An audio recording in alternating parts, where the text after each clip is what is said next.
बिस्मिल्लाहिर्रहमानिर्रहीम। अस्सलाम वालेकुम।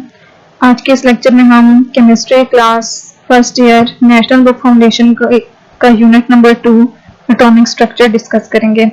एटॉमिक स्ट्रक्चर आप लोग जो प्रीवियस 9th की बुक है, जो आप लोगों ने जो बुक स्टडी की है, जो आपकी फर्स्ट ईयर है, ये जो बुक स्टडी करके आई है उसमें आप लोगों के पास रदरफोर्ड एटॉमिक मॉडल और Bohr's atomic model complete description के साथ मौजूद था।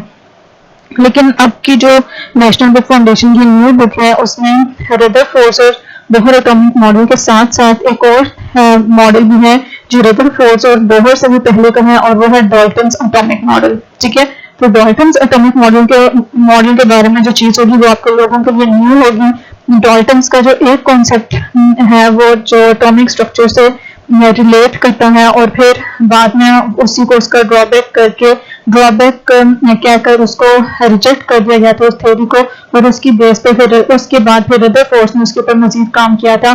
तो वो डाल्टन्स का कॉन्सेप्ट है या वो डाल्टन्स की थ्योरी का पोस्टुलेट ये है कि जो जितने भी एलिमेंट्स हैं वो स्मॉल इनडिविजिबल पार्टिकल से बने हैं, और अनडिविजिबल पार्टिकल्स को उसने क्या नाम दिया था? एटम्स का नाम दिया था। ठीक है, जितने भी पार्टिकल्स हैं वो एटम क्या है, वो अकॉर्डिंग टू डाल्टन्स एटम क्या है? इनडिविजिबल पार्ट है। ठीक है, इनडिविजिबल पार्टिकल है जिसको हम फर्दर ब्रेक डाउन नहीं कर सकते। ये जो डिस्कवरी ऑफ एटम जहां थॉट एक्सपेरिमेंट बोला था उसमें भी उन्होंने यही बताया था कि एटम इनडिविजिबल पार्टिकल है, उसके लिए उसने एटमॉस का वर्ड यूज किया था जिसका मतलब है अनकटेबल। ठीक है, तो डाल्टन्स ने जो कॉन्सेप्ट दिया था उसके अकॉर्डिंग एटम इनडिविजिबल पार्टिकल था, but later on further discoveries की गई, फर्दर एक्सपेरिमेंट्स परफॉर्म किए गए और वहां से हमें पता चला कि एटम इनडिविजिबल पार्टिकल नहीं है, बल्कि atom is a divisible particle. Atom एक डिविजिबल पार्टिकल है और उसके जो सब एटॉमिक पार्टिकल्स हैं वो हैं प्रोटॉन, न्यूट्रॉन्स एंड इलेक्ट्रॉन्स। फिर फर्दर रदरफोर्ड ने इसके ऊपर एक्सपेरिमेंट किया था और रदरफोर्ड ने देखा था कि किस तरह से एक एटम में प्रोटॉन्स और इलेक्ट्रॉन्स अरेंज हुए हैं। ठीक है, उसके भी कोई ड्रॉबैक्स थे, उसको भी रिजेक्ट कर दिया गया और आफ्टर ऑल एक बोहर्स ने अपनी थ्योरी दी थी। बोहर्स थ्योरी काफी हद तक एक्सेप्टेबल थी। बोहर्स थ्योरी की जो कॉन्ट्रीब्यूशंस थी वो ये थी कि उसने एटम के जितने भी इलेक्ट्रॉनिक लेवल्स थे, ठीक है, मतलब वो कहता था कि न्यूक्लियस के गिर्द जो इलेक्ट्रॉन रिवॉल्व कर रहे हैं वो खास ऑर्बिट्स में रिवॉल्व कर रहे हैं और उन ऑर्बिट्स की डेफिनेट एनर्जी है। ठीक है, every orbit has definite energy, और इस डेफिनेट एनर्जी रखने की वजह से हम हर ऑर्बिट को क्या बोला था कि हर ऑर्बिट को हम एनर्जी लेवल भी बोल सकते हैं, क्योंकि हर ऑर्बिट की डेफिनेट एनर्जी लेवल है, डेफिनेट एनर्जी है। इस बेस पे हर ऑर्बिट को उसने एनर्जी लेवल का नाम दिया था और उसने कहा था कि हर इलेक्ट्रॉनिक शेल है वो क्वांटाइज्ड एनर्जी लेवल का है। ठीक है, और दूसरी जो उसकी सक्सेस थी वो ये थी कि उसने रेडियस ऑफ हाइड्रोजन एटम भी कैलकुलेट कर लिया था बोहर्स ने, और उसके अलावा एनर्जी ऑफ द इलेक्ट्रॉन भी उसने कैलकुलेट कर ली थी in any shell of the hydrogen atom. के हाइड्रोजन एटम किसी भी शेल में मौजूद है, इलेक्ट्रॉन हाइड्रोजन एटम के किसी भी शेल में मौजूद है, तो उसने हर शेल में एनर्जी कैलकुलेट की थी। ठीक है, ये उसकी सक्सेस थी। तीसरा जो था उसने हमें ये एक्सप्लेन किया था कि जो एमिशन स्पेक्ट्रम ऑफ हाइड्रोजन है, ठीक है, बोहर्स जब रदरफोर्ड ने अपना काम किया था तो रदरफोर्ड ने कहा था कि जो इलेक्ट्रॉन है जब वो न्यूक्लियस के जब रिवॉल्व करता है तो वो कॉन्टिन्यूसली अपनी एनर्जी इमिट करेगा, तो उसके अकॉर्डिंग हमें जो स्पेक्ट्रम मिलना चाहिए वो इस तरह का कॉन्टिन्यूस स्पेक्ट्रम मिलना चाहिए। लेकिन इसके बरक्स हमें क्या मिलता था? लाइन स्पेक्ट्रम, इस सॉर्ट का लाइन स्पेक्ट्रम मिलता था, और इसको रदरफोर्ड एक्सप्लेन नहीं कर पाया था, लेकिन बोहर्स ने इसकी एक्सप्लेनेशन दे दी थी कि क्यों जो हमारे पास हाइड्रोजन के केस में लाइन स्पेक्ट्रम ऑब्टेन होता है। ठीक है, तो एक इसकी ये सक्सेस थी। फिर फर्दर जब एक्सपेरिमेंट्स हुए, ठीक है, फर्दर हमारे पास स्पेक्ट्रोफोटोमीटर्स आए, तो जब हाई रेजोल्यूशन स्पेक्ट्रोफोटोमीटर्स हमारे पास आए तो हमने जब दोबारा एटम को केमिस्ट ने ऑब्जर्व किया तो उन्होंने देखा कि जो एक ऑर्बिटल है वो फर्दर छोटे छोटे सब शेल्स में डिवाइड हुआ है। ठीक है, जो एक ऑर्बिट है वो फर्दर ऑर्बिटल्स में डिवाइड हुआ है, लेकिन इसको बोहर्स ने एक्सप्लेन नहीं किया था, और इसी की बेस पे रदरफोर्ड को रदरफोर्ड की जो थ्योरी थी उसके बरक्स हमें एक नई थ्योरी लानी पड़ी और वो थ्योरी क्वांटम मैकेनिक्स की थ्योरी थी, जिसमें क्वांटम मैकेनिकल मॉडल डिस्कस हुआ था। और क्वांटम मैकेनिकल मॉडल ने जो ऑर्बिट के मुकाबले में उसने एक नई टर्म दी थी, जो क्या थी, ऑर्बिटॉल्स की थी, कि जो बड़े ऑर्बिट्स हैं वो अपने सब ऑर्बिटॉल्स में डिवाइड हुए या सब ऑर्बिट्स में डिवाइड हुए, जिसको उन्होंने क्या बोला था, ऑर्बिटॉल बोला था। और ऑर्बिटॉल में जो चांसेस ऑफ फाइंडिंग इलेक्ट्रॉन्स हैं वो मैक्सिमम होते हैं। ऑर्बिटॉल्स वो वाले एनर्जी लेवल्स थे जहां पे chances of finding electrons maximum थे, चांसेस ऑफ इलेक्ट्रॉन्स की प्रेजेंस क्या थी, मैक्सिमम थी। ठीक है, तो this was all about the background related to atomic structure. इसके अलावा जो है क्वांटम मैकेनिकल मॉडल जब प्रेजेंट किया गया उसके बाद एक हाइजेनबर्ग अनसर्टेनिटी प्रिंसिपल डेवलप किया गया था, जिसमें फर्दर एक्सप्लेन हमें इंफॉर्मेशन दी थी सब शेल्स के बारे में। और हाइजेनबर्ग अनसर्टेनिटी प्रिंसिपल ये था कि हम एक ही वक्त में एक इलेक्ट्रॉन की पोजीशन, ठीक है, पोजीशन और उसकी फ्यूचर ट्रेजेक्ट्री, ठीक है, हाइजेनबर्ग अनसर्टेनिटी प्रिंसिपल क्या था कि हम एक इलेक्ट्रॉन की एक वक्त में पोजीशन या फ्यूचर ट्रेजेक्ट्री साइमल्टेनियसली नहीं बता सकते। ठीक है, प्रॉपर स्टेटमेंट क्या थी कि it is impossible to determine the position और future trajectory of an electron simultaneously. एक वक्त में बैक वक्त हम इलेक्ट्रॉन्स की पोजीशन या फ्यूचर ट्रेजेक्ट्री नहीं बता सकते। इसकी बेसिक रीजन ये थी कि अगर हम पहले अगर हमने इलेक्ट्रॉन की पोजीशन डिटरमिन किया और इलेक्ट्रॉन को हमने इस लोकेशन पे पाया है, तो हमें नहीं पता कि वो फ्यूचर में कौन सी ट्रेजेक्ट्री या कौन सा पाथ फॉलो करेगा।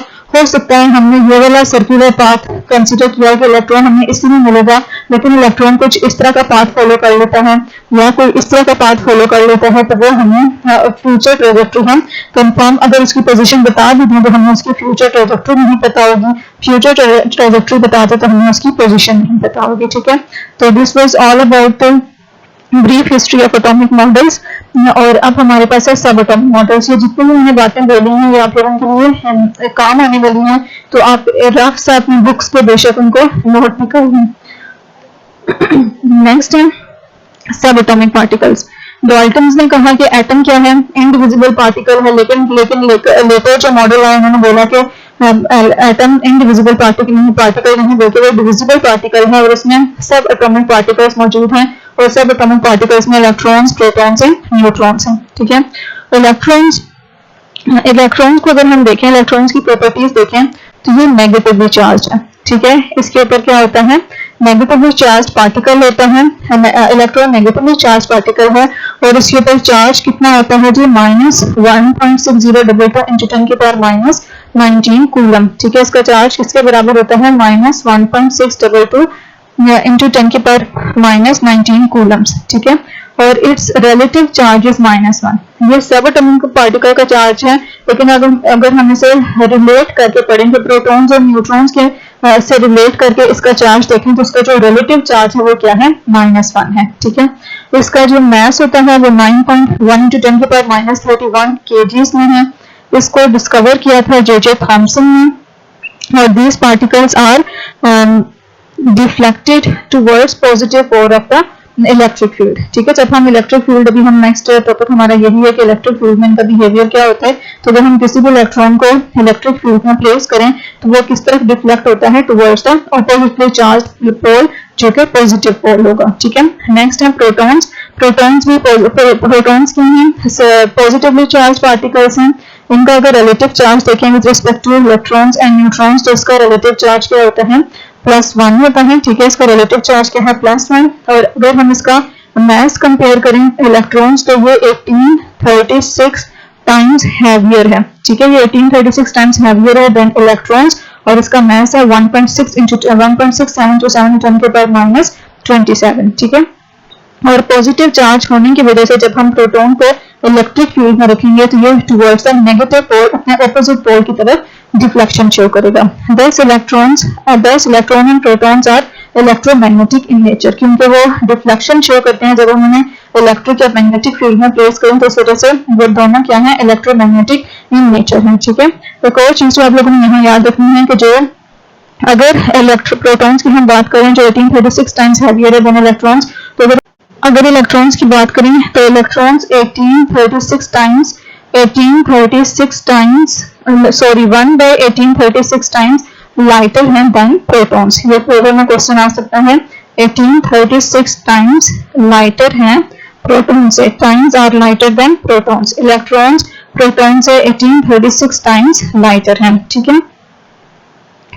इसके अलावा नेक्स्ट हमारे पास क्या होता है, न्यूट्रॉन्स आ जाते हैं। न्यूट्रॉन्स जो हैं ये ऐसी स्पीशीज, ऐसे सब एटॉमिक पार्टिकल्स हैं जिनके ऊपर कोई चार्ज नहीं होता। Electrons has no charge, electron के ऊपर किसी किस्म का चार्ज नहीं होता, इस वजह से ये इनको हम ये भी नहीं बोलते कि इनका इलेक्ट्रोमैग्नेटिक नेचर है, क्योंकि जब हम इन्हें इलेक्ट्रिक या मैग्नेटिक फील्ड में पास करें तो ये किसी किस्म की कोई डिफ्लेक्शन शो नहीं करते, बल्कि अनडिफ्लेक्टेड जो उनका स्ट्रेट लाइन पास होता है वही फॉलो करके वहां से पास आउट हो जाते हैं, ठीक है। और ये मोर मैसिव हैं देन प्रोटॉन्स, ये प्रोटॉन से ज्यादा मैसिव हैं और इनके मैस में नेग्लिजिबल डिफरेंस होता है, ठीक है। होते प्रोटॉन्स और न्यूट्रॉन्स का मैस डिफरेंस होता है, लेकिन इनका मैस डिफरेंस देखें, यहाँ पे प्रोटॉन्स का मैस 1.67 10 के पावर -27 kg है, लेकिन जो न्यूट्रॉन्स हैं इनका मैस कितना है 1.6750, जस्ट लास्ट 2 डिजिट्स डिफरेंट आ रहे हैं, तो ये इतना कोई खास फर्क नहीं होता। लेकिन अगर हम नेगेटिव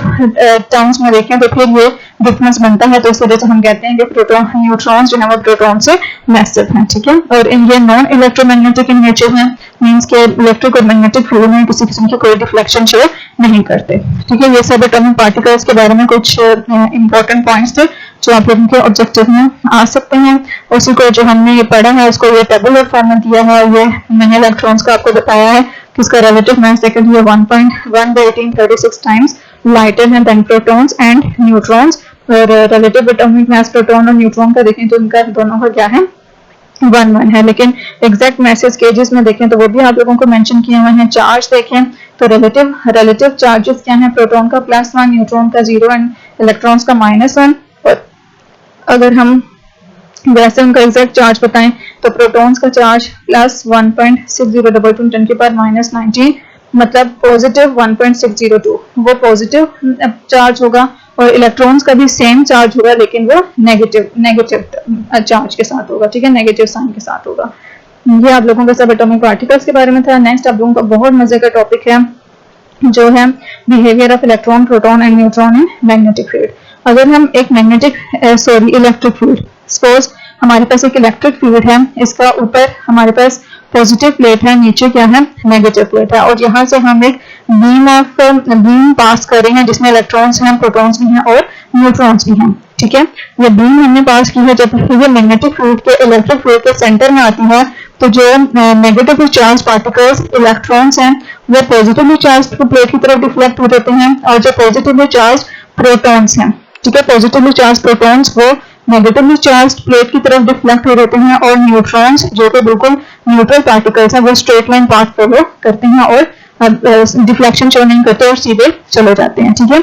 अब इसमें एक चीज जो आप लोगों ने यहाँ पे कॉन्सेप्चुअल याद रखनी है कि जो इलेक्ट्रॉन्स हैं वो लेस डिफ्लेक्शन शो करते हैं towards the negative plate as compare to protons. Protons को यहाँ जो मैंने ड्रा भी किया था आप लोगों के सामने, यही किया है कि जो प्रोटॉन्स हैं इलेक्ट्रॉन्स करीब ही प्लेट पे डिफ्लेक्ट हो गए हैं, लेकिन जो प्रोटॉन्स हैं वो थोड़े दूर जाके डिफ्लेक्ट हुए हैं, तो इसका ये इस वजह से है। हालांकि दोनों सेम स्पीड से आ रहे थे, तो बेसिक डिफरेंस इनका ये है इलेक्ट्रॉन्स बीइंग लाइटर पार्टिकल्स। हमने अभी ऊपर बात की कि इलेक्ट्रॉन्स 1836 टाइम्स लाइटर हैं देन प्रोटॉन्स, तो ये हल्के होने की वजह से जल्दी डिफ्लेक्ट हो जाते हैं टुवर्ड्स द पॉजिटिव प्लेट, और प्रोटॉन्स भारी होने की वजह से जरा दूर जाकर डिफ्लेक्ट होते हैं, जरा दूर जाके गिरते हैं टुवर्ड्स द नेगेटिव प्लेट, ठीक है। तो this is the reason why electrons show deflection nearer to the negatively charged plate and protons are more deflected, protons are less deflected by negatively charged plate, ठीक है। तो इसको हम एक बार read out कर लेते हैं। इलेक्ट्रिक फील्ड की प्रेजेंस में electrons and protons undergo opposing forces due to their opposite charges, ठीक है। opposite charges की वजह से opposing forces इनमें develop हो जाती हैं। electrons negatively charged particles हैं, ये move against the electric field towards the positive plate, ठीक है। electric field के against positive plate की तरफ deflection show करेंगे, while जो protons positively charged particles हैं वो direction of move in the direction of electric field towards the negative plate, वो डायरेक्शन ऑफ इलेक्ट्रिक फील्ड की तरफ लेकिन नेगेटिव प्लेट की तरफ जाएंगे। और neutrons being neutral particle generally experience negligible force and exhibit no deviation in the electric field, लेकिन neutrons जो है वो न्यूट्रल पार्टिकल्स में किसी किस्म के कोई फोर्स से एक्सपीरियंस करते भी हैं तो वो बहुत निग्लिजिबल होती है, वो निग्लेक्ट हो जाती है, इस वजह से वो स्ट्रेट लाइन पाथ फॉलो करते हैं। ठीक है, when electrons and protons and neutrons share the same velocity, ठीक है, जब उन तीनों की वेलोसिटीज सेम हो तो देयर पाथ्स चार diverge due to the electric forces acting on electrons and protons. ठीक है, उनका पाथ जो है वो डाइवर्ज कर जाता है। ये बात भी मैंने बोली है कि वेलोसिटी उनकी सेम होती है लेकिन वो जो इलेक्ट्रॉन्स हैं वो मोर डिफ्लेक्शन शो करते हैं towards the positively charge plates और प्रोटॉन्स लेस डिफ्लेक्शन शो करते हैं।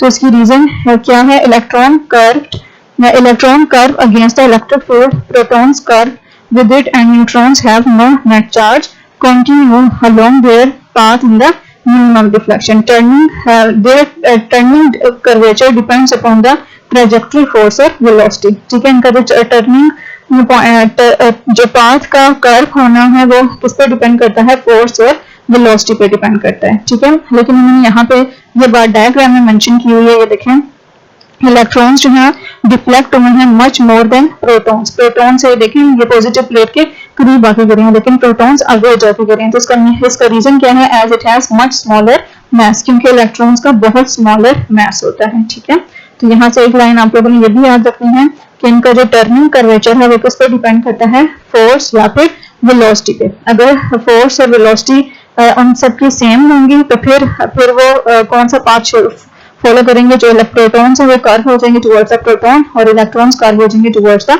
इलेक्ट्रॉन्स, और neutron straight line path follow करेंगे। ठीक है, ये आप लोगों का था कि प्रोटॉन्स, इलेक्ट्रॉन्स और न्यूट्रॉन्स का बिहेवियर इन इलेक्ट्रिक फील्ड।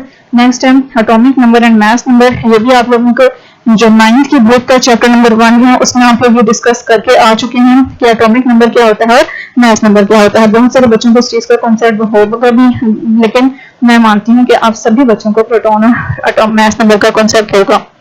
अगर हम एटॉमिक नंबर की बात करें तो एटॉमिक जो नंबर ऑफ प्रोटॉन्स है, ठीक है, नंबर ऑफ प्रोटॉन्स जो न्यूक्लियस के एटम के न्यूक्लियस में मौजूद होते हैं वो क्या कहलाते हैं? और उसका एटॉमिक नंबर कहलाते हैं। ठीक है, number of protons present in the nucleus of an atom is called as atomic number. ठीक है, और मास नंबर को हम डिफाइन करते हैं the total number of protons plus number and number of neutrons. ठीक है, present in the nucleus of an atom, जो एटम के न्यूक्लियस में total number of protons and neutrons हैं वो क्या कहलाते हैं? उसका मास नंबर कहलाते हैं। ठीक है, एक और चीज आप लोगों ने यहाँ से याद रखनी है कि जो प्रोटॉन्स और न्यूट्रॉन्स हैं उनको हम कलेक्टिवली न्यूक्लियन बोलते हैं। जो total number of protons and neutrons हैं उनको हम कलेक्टिवली न्यूक्लियन भी बोलते हैं। इस वजह से हम मास नंबर को दूसरा नाम क्या देते हैं? न्यूक्लियन नंबर भी देते हैं। ठीक है, ये चीज आप लोगों ने याद रखनी है।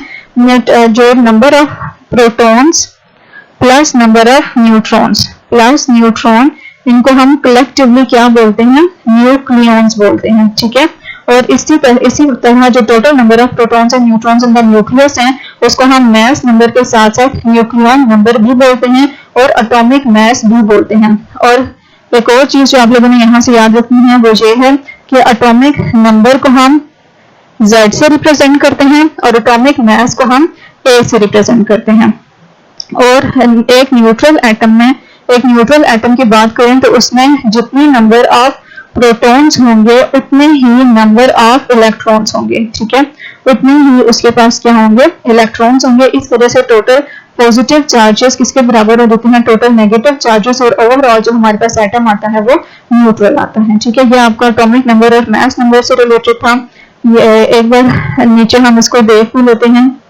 Mass number approximately is equal to the atomic mass of an atom. ठीक है, एटॉमिक मास या मास नंबर या न्यूक्लियन नंबर, ये चीजें mass number, atomic nucleon number और यहाँ पे क्या है? एटॉमिक मास, ये तीनों चीजें सेम है। Atomic number plus number of neutron किसके बराबर होता है? Mass number. Atomic number means proton और number of neutrons n is equal to A। ठीक है, नंबर ऑफ प्रोटॉन्स किसके इक्वल होते हैं? नंबर ऑफ इलेक्ट्रॉन्स के इक्वल होते हैं न्यूट्रल एटम में। Number of electrons in cation is equal to atomic number minus magnitude of charge on cation, ठीक है। लेट्स सपोज अगर हम Na+ की बात करें तो Na+ में जो नंबर ऑफ इलेक्ट्रॉन्स अगर हमने फाइंड करने हैं तो इसका एटॉमिक नंबर होता है 11 प्लस अच्छा, जब हम न्यूट्रल एटम की बात करते हैं तब तो हम कहते हैं number of protons number of electron के इक्वल होता है, इसीलिए जो ओवरऑल चार्ज है उसके ऊपर क्या होता है, ओवरऑल चार्ज उसका माइनस होता है। लेकिन जब हम कैटाइंस की बात करते हैं, लेट्स सपोज हम किसकी बात कर रहे हैं, Na+ की बात कर रहे हैं, तो Na+ में जो हमारा एटॉमिक नंबर होगा, जैसे सोडियम का एटॉमिक नंबर क्या होता है 11, इसमें से माइनस कर देंगे magnitude of charge on the cation. यहाँ पे इसका चार्ज का मैग्नीट्यूड क्या है, प्लस मींस +1, तो चार्ज का मैग्नीट्यूड +1 है। तो एटॉमिक नंबर 11 में से अगर हम 1 को जो charge on magnitude of charge on cation उसको माइनस कर दें तो हमारे पास वो नंबर आ जाएगा, नंबर ऑफ इलेक्ट्रॉन्स आ जाएंगे किसमें, कैटाइन में। लेकिन इसी तरह अगर हमने एनाइंस में देखनी हो तो एनाइंस में नंबर ऑफ इलेक्ट्रॉन्स फाइंड करने का क्या तरीका है, एनाइंस लेट्स सपोज हमारे पास क्लोराइड है, इसका एटॉमिक नंबर 17 है। एनाइन तब बनता है जब इलेक्ट्रॉन का गेन हो, तो इसके ऊपर चार्ज -1 है। इसके जब हमने नंबर ऑफ इलेक्ट्रॉन्स फाइंड करने हैं तो उसमें जो इसका एटॉमिक नंबर है उसमें magnitude of charge on A9 को प्लस कर देंगे। यहाँ पे 17 इसका एटॉमिक नंबर है और मैग्नीट्यूड ऑन चार्ज कितना है, 1 है, तो इसको प्लस कर देंगे तो number of electrons on chloride ion कितने आ जाएंगे, 18 आ जाएंगे, ठीक है। तो ये चीजें आप लोगों को यहाँ पर न्यू थी, ये 9th की बुक में भी नहीं थी, लेकिन यहाँ पे आप लोगों के लिए न्यू है, तो अब आपको ये चीज समझ आ जानी चाहिए, ठीक है। How many electrons are present in the following species, अगर हम सेल्फ असेसमेंट एक्सरसाइज देखें तो कितनी नंबर ऑफ इलेक्ट्रॉन्स प्रेजेंट है इन द फॉलोइंग स्पीशीज। अगर हम मैग्नीशियम की बात करें तो number of electrons on cation, ये वाला फार्मूला लगाएंगे। एटॉमिक नंबर मैग्नीशियम का होता है 12 और मैग्नीट्यूड ऑफ चार्ज कितना है, मैग्नीट्यूड ऑफ चार्ज कितना है 2, ठीक है। 2 +2 मींस उसका मैग्नीट्यूड क्या है 2 है, और चार्ज प्लस है, प्लस को हम इग्नोर करेंगे, जस्ट हमारे पास मैग्नीट्यूड से लिंक है। मैग्नीट्यूड क्या होता है, जो उसके साथ नंबर मेंशन हो। तो फिर इसमें नंबर ऑफ इलेक्ट्रॉन्स कितने रह जाएंगे, मैग्नीशियम में आपके पास नंबर ऑफ इलेक्ट्रॉन्स कितने होंगे 10, ठीक है। इस तरह से एल्यूमिनियम का अगर हम देखें तो एल्यूमिनियम का एटॉमिक नंबर होता है 13 माइनस मैग्नीट्यूड ऑफ चार्ज क्या है 3, तो इसमें भी कितने इलेक्ट्रॉन्स रह जाएंगे 10, ठीक है। इसी तरह आप लोगों के पास सल्फर है, सल्फर का जो एटॉमिक नंबर होता है वो होता है 16, इसमें से हम माइनस करेंगे charge, magnitude of charge on the A9, sorry ये आप लोगों के पास क्या है एनाइन बना रहा है, तो एनाइन में जो मैग्नीट्यूड ऑफ चार्ज है वो हम ऐड कर देते हैं, प्लस कर देते हैं, तो +2 करेंगे तो सल्फर में कितने इलेक्ट्रॉन्स आ जाएंगे 18 इलेक्ट्रॉन्स आ जाएंगे, ठीक है। ये आप लोगों को सेल्फ असेसमेंट एक्सरसाइज का भी क्वेश्चन कर लिया। यहाँ पे इसका सेकंड क्वेश्चन क्या दिया हुआ है, find out number of electrons, protons and neutrons of the following species using the atomic number, ठीक है। एटॉमिक नंबर यूज करते हुए हमने इसका क्या फाइंड करना है, number of protons and neutrons find करनी है, ठीक है। पीरियोडिक टेबल हमने यूज करना है इसका एटॉमिक नंबर देखने के लिए, ठीक है। अगर हम मैग्नीशियम की, सबसे पहले हम किसकी बात करेंगे, मैग्नीशियम की। मैग्नीशियम का एटॉमिक नंबर कितना होता है 12, ठीक है। मैग्नीशियम का एटॉमिक नंबर कितना होता है 12, और हम कहते हैं कि number of protons in the nucleus of an atom is called as atomic number. It means के इसके मैग्नीशियम के न्यूक्लियस में नंबर ऑफ प्रोटॉन्स कितने हो गए हैं, नंबर ऑफ प्रोटॉन्स कितने हो गए 12, ठीक है। इसके अलावा अगर अब हमें क्या फाइंड करना है, नंबर ऑफ न्यूट्रॉन्स फाइंड करनी है। नंबर ऑफ न्यूट्रॉन्स फाइंड करने का क्या फॉर्मूला है, नंबर ऑफ न्यूट्रॉन के लिए हम हमेशा एटॉमिक मास जिसका सिंबल A है उसमें से एटॉमिक नंबर को माइनस कर देते हैं, एटॉमिक नंबर का सिंबल Z है। एटॉमिक मास के इसका मैग्नीशियम का होता है 24 और इसमें से हम Z यानी कि एटॉमिक नंबर 12 माइनस कर देंगे तो हमारे पास 12 नंबर ऑफ न्यूट्रॉन्स बचेंगे, ठीक है। तो ये 12 नंबर ऑफ न्यूट्रॉन्स बचेंगे, ये आपका है मैग्नीशियम का। ये हमने किसका फाइंड किया है, मैग्नीशियम एटम का फाइंड किया है। हमने किसका फाइंड करना है, मैग्नीशियम Mg+2 का फाइंड करना है। तो Mg+2 अगर हम देखें तो जब एनाइन जब बन रहा होता है हमारे पास कैटाइन बन रहा होता है तो नंबर ऑफ इलेक्ट्रॉन्स का लॉस हो रहा होता है, ठीक है। कैटाइंस या एनाइंस बनते हैं तो इलेक्ट्रॉन्स का गेन और लॉस हो रहा होता है, लेकिन उनका नंबर ऑफ प्रोटॉन्स और नंबर ऑफ न्यूट्रॉन्स पे किसी किस्म का कोई इफेक्ट नहीं होता, ठीक है। तो इस वजह से जो मैग्नीशियम में नंबर ऑफ प्रोटॉन्स हैं वो 12 ही होंगे और नंबर ऑफ न्यूट्रॉन्स भी अभी हमने फाइंड किया तो भी हमारे पास क्या आए हैं 12 ही आए हैं, लेकिन नंबर ऑफ इलेक्ट्रॉन्स का फर्क आ जाएगा और number of electrons of cation हम इस फार्मूले से फाइंड कर चुके हैं। मैग्नीशियम में जो नंबर ऑफ इलेक्ट्रॉन्स थे वो कितने आए थे, हमारे पास 10 आए थे। ठीक है, ये आप लोगों का है number of neutrons and protons कैसे फाइंड करना है। इसी तरह से अगर क्लोराइड है तो क्लोराइड का एटॉमिक नंबर क्या होता है 17, तो इट मींस इसमें प्रोटॉन्स किसके बराबर होंगे, 17 के बराबर होंगे। और न्यूट्रॉन्स के लिए हम फार्मूला लगाएंगे, क्या फार्मूला है, A माइनस Z। ठीक है, A हमारे पास कितना है क्लोरीन का, क्लोरीन 35 होता है, और 2 इसमें Z हमारे पास क्या है एटॉमिक नंबर इसका 17, तो इसको माइनस करेंगे तो हमारे पास ये आएगा 18। नंबर ऑफ न्यूट्रॉन्स कितने हो गए 18। प्रोटॉन्स नंबर भी यही रहेंगे Cl-1 में, न्यूट्रॉन्स भी सेम रहेंगे, सिर्फ फर्क कहाँ पे आएगा, इलेक्ट्रॉन्स, नंबर ऑफ इलेक्ट्रॉन्स में फर्क आएगा जो इसने गेन किया है। ठीक है, अब एल्यूमिनियम और सल्फर को आप खुद फाइंड करके देखिए, आपसे हो सकता है तो ठीक, अदरवाइज आप मुझे कमेंट में बताएं तो मैं आप लोगों को सॉल्व कर दूंगी। ठीक है, नेक्स्ट आप लोगों का बहुत ज्यादा इंपॉर्टेंट टॉपिक है एटॉमिक एंड आयोनिक रेडियस। ठीक है, ये भी आप लोग 9th का जो चैप्टर नंबर 4 डिस्कस करके आए हैं, वहां पे आप लोगों ने बहुत सारी पेरियोडिक टेबल और पेरियोडिसिटी ऑफ प्रॉपर्टीज पढ़ी थी। तो वहां पे एटॉमिक रेडियस और एटॉमिक रेडियस जो था वो आप लोगों का डिस्कस हो चुका है। ठीक है, एटॉमिक रेडियस को हम कैसे डिफाइन करते हैं कि हम न्यूक्लियस से कोई भी एटम ड्रॉ करें, ये इसका न्यूक्लियस है और ये इसका वैलेंस शेल है। ठीक है, तो ये इसका क्या है न्यूक्लियस और ये इसका क्या है वैलेंस शेल। तो न्यूक्लियस से लेकर वैलेंस शेल तक का जो डिस्टेंस होता है वो क्या कहलाता है, रेडियस कहलाता है। लेकिन चूंकि हमारे पास रेडियस की रीडिंग्स फर्क आ जाती हैं, तो इस वजह से हम इसको क्या हमेशा जो रीडिंग लेते हैं वो एवरेज करके लेते हैं, मतलब हम बहुत सारी रीडिंग्स लेते हैं और फिर हम उसका एवरेज कंसीडर करके एटॉमिक रेडियस एग्जैक्ट बता देते हैं। तो इसको हम एग्जैक्ट फाइंड एवरेज टर्म में करेंगे, एवरेज की टर्म में कि average distance from of nucleus from the outermost electrons is called radius of the atom. ठीक है, average distance of nucleus from the outermost electron is called radius of the atom. और इसको हम जो atomic radius है ये क्या बताता है, size of the atom बताता है, as the boundary of electronic cloud is not very well defined and so in term average is used. ठीक है, अभी मैंने आपको बताया है कि जो बाउंड्री ऑफ इलेक्ट्रॉन है वो हमारे पास वैलेंस शेल की वो कन्फाइन नहीं होती, इस वजह से हम इसके लिए क्या यूज करते हैं, एवरेज की टर्म यूज करते हैं। ठीक है, बाजू का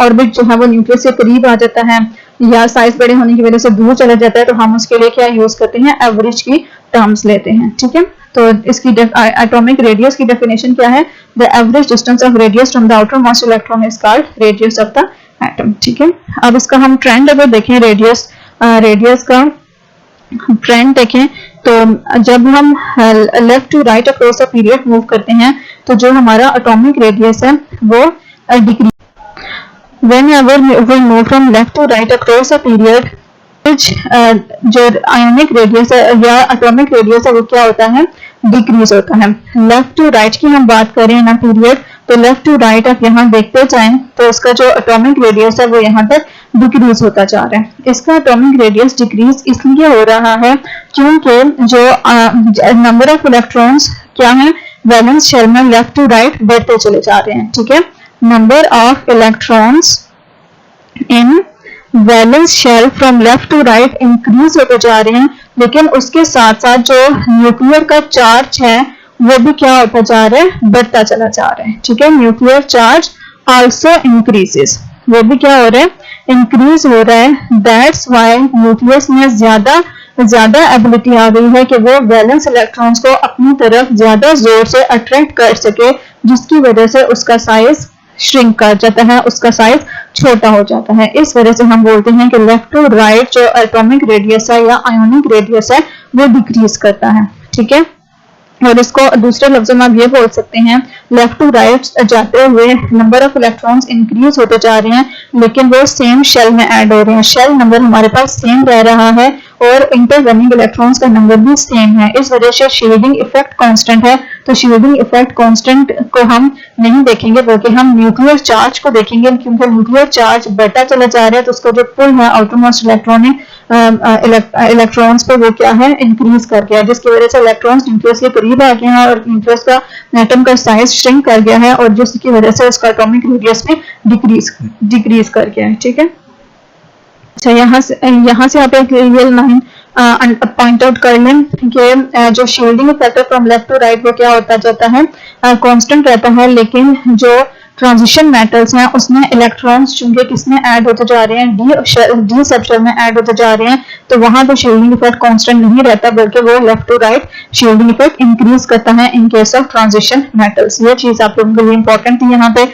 अगर हम इसका ट्रेंड, अभी हमने ट्रेंड किसमें देखा था, अक्रॉस द पीरियड, एक बार फिर रिवाइज करती हूँ। लेफ्ट टू राइट जब हम जाएं तो हम कहते हैं कि एटॉमिक रेडियस डिक्रीज करता है। एटॉमिक रेडियस इसलिए डिक्रीज करता है क्योंकि electrons are added in the same shell. Electrons जो एड अप हो रहे हैं वो सेम शेल में हो रहे हैं। That's why nuclear charge increases and that nuclear charge is able to pull these outermost valence electrons more tightly towards itself. That's why reduction in atomic radius takes place. ठीक है, next हमारे पास है top to bottom. Top to bottom अगर हम देखें तो ये टॉप टू बॉटम इजी है। टॉप टू बॉटम अगर हम देखें तो आयोनिक रेडियस क्या होता है, इंक्रीज होता है। इसकी रीजन क्या है, क्योंकि जब हम नीचे जैसे जैसे टॉप टू बॉटम जाते हैं तो जो शेल इलेक्ट्रॉनिक शेल है वो number of electronic shell increase कर जाता है।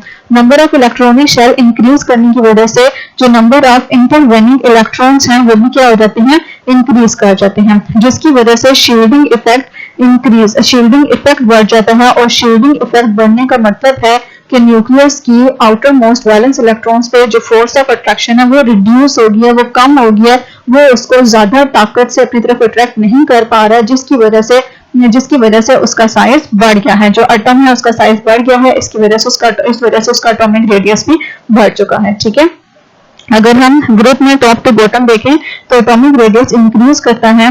This is due to the increase in number of shells. Number of shell बढ़ रहे हैं, 1 इन ईच पीरियड। जैसे पीरियड 1 में 1 नंबर ऑफ शेल है, 2 में 2 हो जाएंगे, 3 में 3 हो जाएंगे, 4 में 4 हो जाएंगे। नंबर ऑफ शेल्स बढ़ते चले जा रहे हैं। Increasing due to shielding effect increase कर रहा है ड्यू टू इंटरवेनिंग इलेक्ट्रॉन्स, और इंटरवेनिंग इलेक्ट्रॉन्स के बढ़ने की वजह से जो न्यूक्लियस की फोर्स ऑफ अट्रैक्शन है वैलेंस इलेक्ट्रॉन्स पे वो रिड्यूस हो गई है, और उस रिडक्शन के बायस जो एटॉमिक साइज है वो इंक्रीज हो गया है, क्योंकि वो अब टाइटली उसको अपनी तरफ अट्रैक्ट नहीं कर पा रहा। इस वजह से एटॉमिक रेडियस भी डाउन द ग्रुप डिक्रीज हो रहा है। अगर हम आयोनिक रेडियस की बात करें तो atomic radius means neutral atom, जिसमें इलेक्ट्रॉन्स और प्रोटॉन्स की रेशियो सेम है। लेकिन आयोनिक रेडियस की बात करें तो आयन का बनता है इलेक्ट्रॉन्स के लॉस और गेन से। ठीक है, या तो इलेक्ट्रॉन गेन हो रहा है या फिर इलेक्ट्रॉन्स का लॉस हो रहा है। ठीक है, तो इस वजह जो आयोनिक रेडियस है उसके ऊपर थोड़ा सा इफेक्ट होता है।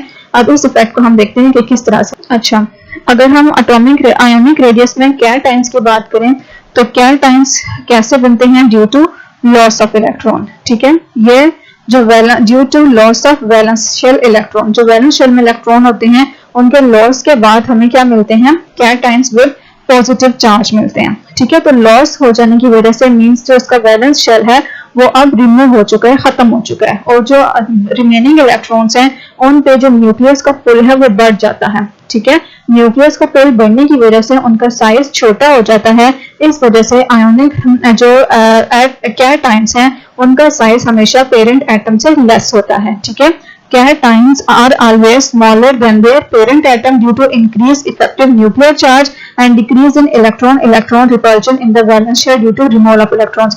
Electrons remove कर रहे हैं, इफेक्टिव न्यूक्लियर चार्ज बढ़ गया है, और इफेक्टिव न्यूक्लियर चार्ज की वजह से अब इलेक्ट्रॉन्स के ऊपर जो फोर्स ऑफ अट्रैक्शन है न्यूक्लियस की वो इंक्रीज कर गई है, जिस वजह से उसका साइज छोटा हो गया, उसका साइज स्मॉल हो गया। लेकिन एनाइंस के केस में देखें तो एनाइंस किसकी वजह से बनते हैं, गेन ऑफ इलेक्ट्रॉन्स की वजह से बनते हैं। इसके बैलेंस शेल में पहले ही इलेक्ट्रॉन्स मौजूद होते हैं, लेकिन ये और मजीद अपने अंदर इलेक्ट्रॉन गेन कर लेता है, जिसकी वजह से जो न्यूक्लियस की अट्रैक्टिव फोर्स है वो और रिड्यूस हो जाती है और इसका साइज पेरेंट एटम से बड़ा हो जाता है। जैसे अगर हम क्लोराइड का साइज देखें तो क्लोराइड ग्रेटर इन इसका एटॉमिक रेडियस बड़ा है देन क्लोरीन एटम। ठीक है, अगर हम इसका ट्रेंड देखें तो ट्रेंड इसका सेम है as that of the atomic radius. अगर हम टॉप टू बॉटम ग्रुप में मूव करें तो इसका आयोनिक रेडियस का और एटॉमिक रेडियस का ट्रेंड सेम है कि down the group electronic shell बढ़ता चला जा रहा है, जिसकी वजह से शील्डिंग इफेक्ट इंक्रीज होता जा रहा है और शील्डिंग इफेक्ट के इंक्रीज होने की वजह से एटॉमिक रेडियस इंक्रीज कर जाएगा। इसी तरह से आयोनिक रेडियस के केस में भी यही होगा, क्योंकि down the group charge same रह रहा है। डाउन द ग्रुप अगर हम फर्स्ट पीरियड देखें जिसमें हमारे पास आ जाते हैं सोडियम, पोटाशियम, रुबिडियम, सीजियम, तो इसमें डाउन द ग्रुप चार्ज क्या रहेगा, +1 ही रहेगा, मींस एक इलेक्ट्रॉन का लॉस होगा। लेकिन जैसे जैसे हम नीचे जाएं तो सोडियम में अगर सोडियम के प्लस के टाइम में 2 शेल्स हैं, पोटाशियम में 3 शेल्स हैं, रुबिडियम में 4 शेल्स हैं, सीजियम में 5 शेल्स हैं, तो नंबर ऑफ शेल्स नीचे को बढ़ रहे हैं। तो नंबर ऑफ शेल्स बढ़ रहे हैं तो इंटरवेनिंग इलेक्ट्रॉन्स बढ़ रहे हैं। रीजन वही एटॉमिक रेडियस वाली है, इंटरवेनिंग इलेक्ट्रॉन्स बढ़ रहे हैं जिसकी वजह से शील्डिंग इफेक्ट बढ़ रहा है और शील्डिंग इफेक्ट बढ़ने की वजह से उसका साइज इंक्रीज हो रहा है। लेकिन अगर हम पीरियड में बात करें तो लेफ्ट टू राइट पीरियड में मूव करते हुए ये हमारे लिए डिस्कशन वाला है कि हम left to right ionic radius को कैसे देखें, क्योंकि in each period each element does not usually form ion with the same charge, क्योंकि लेफ्ट टू राइट मूव करते हुए सेम चार्ज का आयन नहीं बनता। जैसे ग्रुप 1A एलिमेंट्स हैं तो वो +1 चार्ज शो करेंगे, ग्रुप 2 +3 चार्ज शो करेगा, जो 3A है वो +3 शो करेंगे। ठीक है, इस तरह से इसकी वजह से उनका जो left to right ionic radius है वो भी हमें डिस्कस करना पड़ेगा। ये किस पे डिपेंड करता है, वैलेंस और इलेक्ट्रॉनिक कॉन्फ़िगरेशन पे डिपेंड करता है जो चेंज होती है फ्रॉम लेफ्ट टू राइट। अगर हम इसको चार्ज की बेस पे देखें, न्यूक्लियर चार्ज की बेस पे देखें, तो चूंकि जो चार्ज है वो हमारा क्या रहता है, न्यूक्लियर चार्ज एटम में सेम रहता है, तो nuclear charge left to right increase हो रहा है, लेकिन number of electrons left to right charges जैसे +3 चार्ज है और +1 चार्ज है, तो यहाँ पे 3 इलेक्ट्रॉन्स का लॉस हुआ है और यहाँ पे 1 इलेक्ट्रॉन्स का लॉस हुआ है। तो it means nuclear charge left to right मजीद बढ़ गया है और इलेक्ट्रॉन्स मजीद कम हो गए हैं, जिसकी वजह से जो बाकी रहने वाले इलेक्ट्रॉन्स हैं उसको उन्होंने वो न्यूक्लियस ने उनको ज्यादा टाइटली अपनी तरफ अट्रैक्ट किया है, पुल किया है, जिसकी वजह से उनका साइज मजीद श्रिंक कर गया है। इस वजह से हम कहते हैं लेफ्ट टू राइट मूव करते हुए इन पीरियड जो आयोनिक रेडियस है वो एटॉमिक रेडियस की तरह क्या होगा, डिक्रीज होगा। ठीक है, नेक्स्ट क्या है, यहाँ पे मैंने बोला है कि अगर हम कंसिडर करें कि charge on each ion in the periodic table from left to right in the period is the same as that of the group number. अगर हम ग्रुप नंबर के लिहाज से चार्ज को लें तो फिर लेफ्ट टू राइट पीरियड में जो साइज है वो क्या करेगा, एटॉमिक रेडियस की तरह डिक्रीज करेगा। ठीक है, तो आयोनिक रेडियस का भी ट्रेंड फिर हम सेम कंसिडर करेंगे। ठीक है, और यहाँ पे इन्होंने बात की है कि जो एटॉमिक रेडाई आयोनिक रेडाई है उनको हमारे लिए ट्रेंड्स डिस्कस करना